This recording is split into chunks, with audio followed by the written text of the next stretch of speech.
Agora nós vamos conhecer as orações, né? O que é uma oração? Então, a oração é aquele enunciado também dotado de significado. Porém, para que eu tenha uma oração, eu vou precisar ter um verbo, um ou mais verbos ou locuções verbais. Então, esse verbo, ele pode tanto estar explícito como implícito, ou seja, pode aparecer na oração ou apenas ficar subtendido. Eu sei que existe aquele verbo, mas eu não preciso falar, eu não preciso escrever. Então, oração, diferente da frase que eu posso ter com verbo ou sem verbo, a oração só existe se eu tiver pelo menos um verbo. Então, eu tenho aqui exemplo de oração. As crianças gostam de brincar.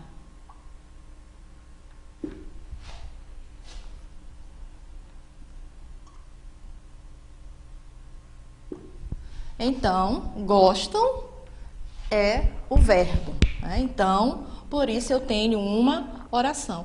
Então, se eu disser as crianças gostam de brincar e passear, vou ter uma oração com mais de um verbo. O verbo gostam e o verbo passear, né? Gostam de brincar e sair para passear. Então, sair para passear seria uma locução verbal, constituindo assim uma oração com mais de um verbo.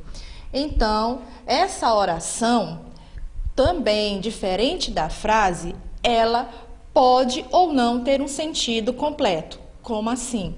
Então, aqui quando eu digo as crianças gostam de brincar, eu tenho uma oração com sentido completo. Mas se eu digo só gostam, aqui eu tenho uma oração.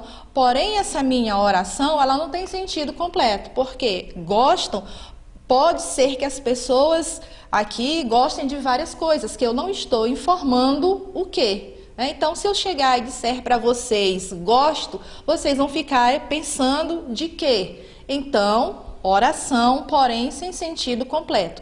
Por que que ela é uma oração se não tem um sentido completo? Porque eu tenho verbo. Então, o verbo, mesmo sozinho, ele constitui uma oração.